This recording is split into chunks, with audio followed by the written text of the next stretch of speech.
अस्सलाम वालेकुम, कैसी हैं आप? वालेकुम सलाम, बिल्कुल ठीक ठाक। सबसे पहले हमें अपने एजुकेशनल बैकग्राउंड के बारे में बताएं। अभी आप क्या कर रही हैं? How was your childhood?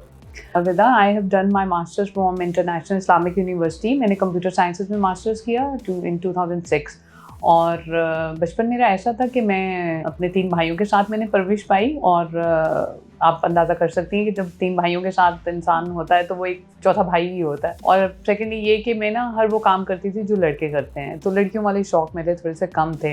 Navy में आने का कैसे सोचा? क्या आप हमेशा से सोचती थी कि ऑब्वियसली जैसे आपने बताया कि आप बॉयज़ के साथ थी एंड आप शायद देखती हो गन्स एंड ऑल, तो कि नेवी में आने का कैसे आपने डिसाइड किया? अच्छा, इसमें 2-3 फैक्टर्स थे क्योंकि मेरे दादा जो थे वो भी फ़ौज में थे और प्लस मेरा जो स्कूलिंग था वो हुई थी फेडरल गवर्नमेंट स्कूल से, तो we are under the army administration के। तो जीओसी आते थे, हमारी फाइनल इंस्पेक्शंस होती थी, राउंड्स होते थे, तो बड़ा इंस्पायर करता था यूनिफॉर्म, उनको यूनिफॉर्म में देखते हुए। तो मेरा दिल करता था कि कभी मैं आर्म फोर्सेस में से कोई एक ज्वाइन करूँ। इवन जब I was doing my masters तो एक टाइम पे मेरे दिमाग में आया कि why not I apply for the air force. मतलब ख्वाब आया मुझे ऐसे ना ड्रीम के मैं कहीं एयर फोर्स में चली गई हूँ।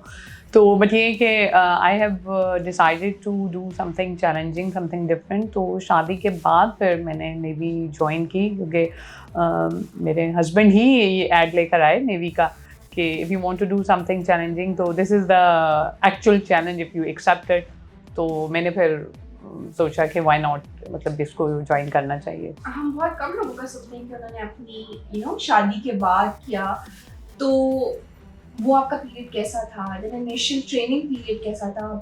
ऑब्वियसली एक सपोर्ट के बगैर आप नहीं कर सकते हैं। बिल्कुल। तो how was your initial training phase जो था, और आपने ज्वाइन करने के बाद कभी ऐसे फील हुआ कि ये तो बहुत टफ है और मैं नहीं कर सकती? और अपने पेरेंट्स का क्या इस पर रिएक्शन था व्हेन यू टोल्ड देम कि मैं अब कोर्स ज्वाइन कर रही हूँ? बिल्कुल ऐसे ही मैंने जब मैंने आपको बताया ऐड देखा हस्बैंड ने, फिर मैंने अपने अब्बू से मशवरा किया तो उन्होंने मुझे कहा कि बेटे फ़ौज का नज़्म-ओ-नस्क बड़ा सख्त होता है, तो if you are ready for that तो गो एंड अप्लाई। तो मैंने अप्लाई किया, फिर अल्हम्दुलिल्लाह आईएसएसबी क्लियर हुआ। उसके बाद जब मुझे याद है फाइनल लेटर मेरा आ गया तो एकदम ना एक खुशी, एक डिफरेंट खुशी थी और उसके साथ-साथ ना एक खौफ था कि अच्छा एक ऐसे इदारे को हम जॉइन करने जा रहे हैं जिसके अंदर तो बहुत ज़्यादा सख्त ट्रेनिंग होगी क्योंकि आपका एक सिविल बैकग्राउंड के साथ आप मास्टर्स तक आपने सारा सिविल सेटअप में आप रहते हैं। तो बट मैंने प्लान ये कर लिया था कि नहीं, अब वो तारिक बिन ज़ियाद की तरह ना कश्तियाँ जला दी हैं। But once I reported for the training और 6 मंथ्स का टाइम था, डेफिनेटली इन लॉज भी थे, मेरे father in law, mother in law, they supported me very well because वो एक तो बीमार थे बट अगेन एक वो जो एक ऑनर था कि अच्छा हमारी बहू जा रही है फोर्सेस को, तो उनकी जो दुआएं थी, उनकी जो सपोर्ट थी, that was very helpful for me during the training. और मुझे याद है कि एक टाइम पे एक लम्हा आया कि मैंने I call my mother and I said to her कि अम्मी मुझे वापस आना है। तो अम्मी ने मुझे फ़ोन पे एक ही जुमला कहा कि याद रखना कि घर के दरवाजे नहीं खुलेंगे तुम्हारे लिए।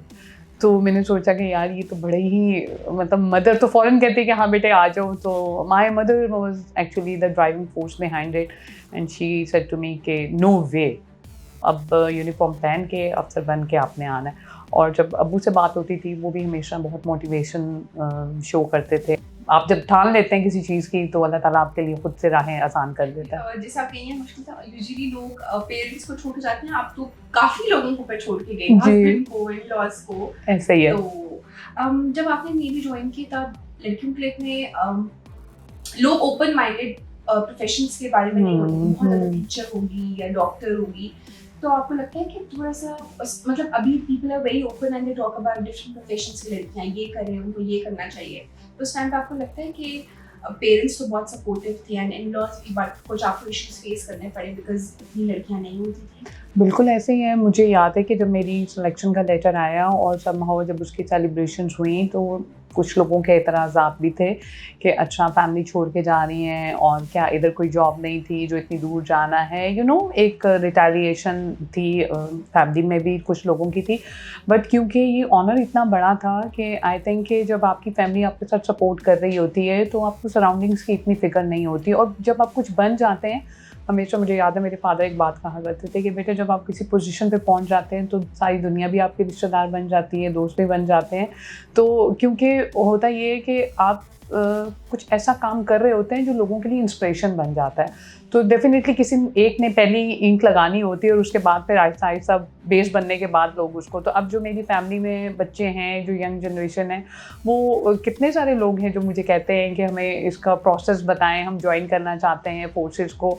और मैं ना सिर्फ उनको मोटिवेट भी करती हूँ बल्कि कहती हूँ कि भाई अगर आपने आना है तो आप अपने आप को मेंटली इस काम के लिए प्रिपेयर करें, because it's not a bed of roses के आप जाएंगे और कहेंगे कि यूनिफॉर्म पहन लेना है तो हम ये एक ऑनर फील करना शुरू कर देंगे। इसके लिए आपको हार्डशिप, मेंटली स्ट्रांग होना, कंपोज होना बहुत ज़रूरी है।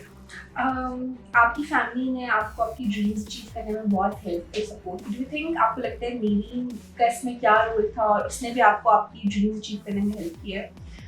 बिल्कुल, देखें जो हमारी इनिशियल ट्रेनिंग होती है that is imparted a very key role while we are there in the academy for 6 months. तो उसके अंदर आपको जो इनिशियल ट्रेनिंग के फेजेस में इक्वल अपॉर्चुनिटीज़ मिलती हैं और मोटिवेशन मिलती है। ऐसा नहीं होता कि अगर आप, मुझे याद है हमारे कुछ 1-2 कोर्समेट्स थे जो थोड़े से डाउन हुए और फिर ज़ाहिर बात है आपको इनकरेजमेंट और जो आपके सीनियर्स होते हैं वो मोटिवेट करते हैं, तो फैमिली की मोटिवेशन तो पीछे रह जाती है, उन्होंने तो आपको भेजने तक का काम कर लिया। अब जब आप एक नई फैमिली को ज्वाइन करते हैं और उसके अंदर जब आप अपने सीनियर से मिलते हैं, जो आपके साथ के सबॉर्डिनेट्स भी होते हैं, वो भी आपको इनकरेज कर रहे होते हैं, तो आई थिंक कि जब आपको स्पोर्ट्स में और बाकी चीज़ों में इन्वॉल्व किया जाता है, एकेडमिक्स में आपको, तो वो एक ऐसा सिनेरियो होता है कि आपको एहसास नहीं होता कि आप ये 6 महीने जो आपके ट्रेनिंग किए हैं, इनिशियली आप रोते भी जाते हैं और फाइनली आप तब भी रोते हैं कि यार ये फेज़ दोबारा नहीं आना।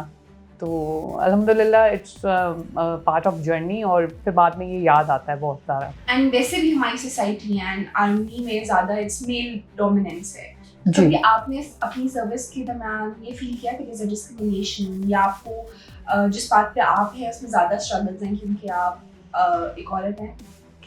रिदा, हमारी जब ट्रेनिंग होती है तो क्योंकि मेल्स भी हमारे साथ होते हैं, हमारे अपने कोर्स में मेल्स भी थे, फीमेल्स भी थे, तो क्योंकि ओपन मेरिट होता है जिसके अंदर आप जहाँ एलिजिबल हैं वहाँ पे आपको ऑन मेरिट लिया जाता है। और फिर जब ट्रेनिंग हो रही होती है तो उसके अंदर आपके जो एकेडमिक्स होते हैं, जो आपकी स्पोर्ट्स होती हैं, एक्स्ट्रा करिकुलर्स होते हैं, जो बाकी आपकी ग्रूमिंग होती है, उसमें इक्वली पार्टिसिपेट करने का मौका दिया जाता है। और फिर अकॉर्डिंगली जब आप अपने अपने प्रोफेशंस में, अपनी अपनी यूनिट्स में डिप्लॉय हो जाते हैं, तो तब आपका बेसिकली जो प्रोफेशन होता है उसकी बेस पे आपको ग्रेडिंग की जाती है। ऐसा नहीं होता कि मैं एक खातून हूँ तो मुझे कोई फेवर दी जाएगी, या अगर मैं कोई खातून हूँ तो मेरे साथ कोई डिस्क्रिमिनेशन की जाएगी।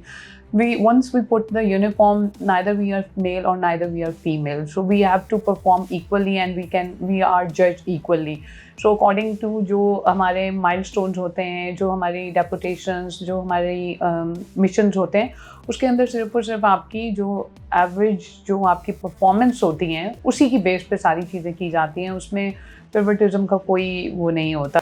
इस साल के शुरू में आपको तमगा इम्तियाज़ मिला, which is a huge achievement, congratulations. Thank you. तो how does that make you feel और आपकी फैमिली को कैसा फील होता है? और ऑब्वियसली क्योंकि उसमें उनका भी बहुत ज़्यादा रोल है, तो उन्होंने आपको एक फ्री माइंडसेट के साथ भेजा कि आप रिलैक्स होके जाएं। और thank you so much Rida. Actually जो मेरी 17 इयर्स की सर्विस है, तो तमगा इम्तियाज़ मिलिट्री के लिए एक आपको मेरिटोरियस लेंथ ऑफ सर्विस चाहिए होती है। तो क्योंकि मैंने मुख्तलिफ जगहों पे खदमात अंजाम दी, ऑपरेशन यूनिट्स में भी, एविएशन यूनिट थी हमारी PNS मेहरान, वहाँ पे मैंने सर्व किया। और वहाँ पे एक प्रोजेक्ट था जो कि चाइनीज़ के साथ उनकी कोलैबोरेशन से हम कर रहे थे, और उसके पूरी जो इंस्टॉलेशंस और उसका जो IT रिलेटेड नेटवर्क था, दैट वाज माय रिस्पॉन्सिबिलिटी। और उसको बड़ा एक कंस्ट्रेंट था टाइम का, जिसके अंदर हमने इंस्टॉल करके ऑपरेशनलाइजेशन की तरफ लेकर जाना था। तो that was my contribution towards PN।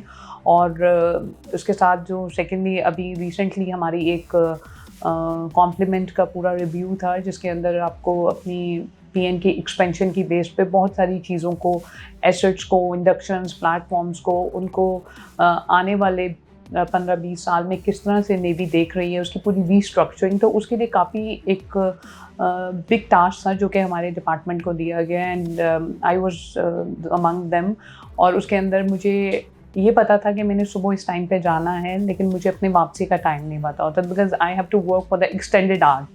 तो उसमें डेफिनेटली मेरे बच्चे they have supported me a lot, they sacrificed a lot, because क्योंकि उनको सबसे ज़्यादा मेरी ज़रूरत होती थी कि इस टाइम पे मामा आ जाती हैं, बट उनको मुझे थोड़ा सा समझाना पड़ता था कि फिर मेरे पेरेंट्स की दुआएं, my husband his moral support, तो this are all joint efforts, my seniors, my junior, their guidance, their comradeship, so अल्हम्दुलिल्लाह I have been awarded, I am so thankful. बच्चे जब आपको यूनिफॉर्म में देखते हैं कि तो उनको बहुत प्राउड फील होता है, उनके लिए तो आप उनकी सुपर हीरो है, वो क्या कहते हैं कि वो भी ज्वाइन करना चाहते हैं फोर्सेस, और आपका इसमें क्या है? जी, मेरा बेटा है बड़ा, माशाल्लाह, his name is Salar and he wanted to be the Salar of the arm forces. तो वो शुरू से ही, क्योंकि उसकी वो कहते हैं ना माँ की गोद बच्चे की पहली दर्सगाह होती है, तो उन्होंने तो वही बात है ना, मिलिट्री एकेडमी तो उन्होंने घर से ही देख ली कि रोज़ सुबह मामा तैयार होके जाती है और उनको भी साथ मैनेज करती हूँ।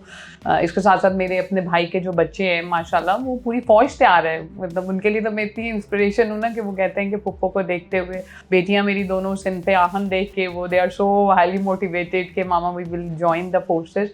तो अल्लाह ताला उनको गाइड करेगा तो definitely they will serve for the nation इंशाल्लाह। आज बहुत सारी यंग बच्चियां, गर्ल्स जो देख रही होंगी, they are planning to join forces and they will see you as a role model, तो उनको आप क्या मैसेज देना चाहेंगे? बिल्कुल, मैं देखिए जो फोर्सेस हैं, it's a love, it's a passion, but they demand for the dedication and devotion. अगर आप अपने आप को इस तरह से आपका ब्रॉटअप हो रहा है कि आप चैलेंजेस को, रिस्पॉन्सिबिलिटीज लेने के लिए तैयार हैं, क्योंकि this uniform needs the ownership. The ownership doesn't come only to wear the uniform. So if you are ready for that और आप समझते हैं कि हम इस डिसिप्लिन का हिस्सा बन सकते हैं, do come and serve the nation. I think the arm forces is the best place to serve, और लेडीज़ के लिए बहुत अपॉर्चुनिटीज़ हैं इसकी। थैंक यू सो मच, आपने अपना टाइम निकाला and it was lovely having you. Thank you so much for inviting me. Thank you.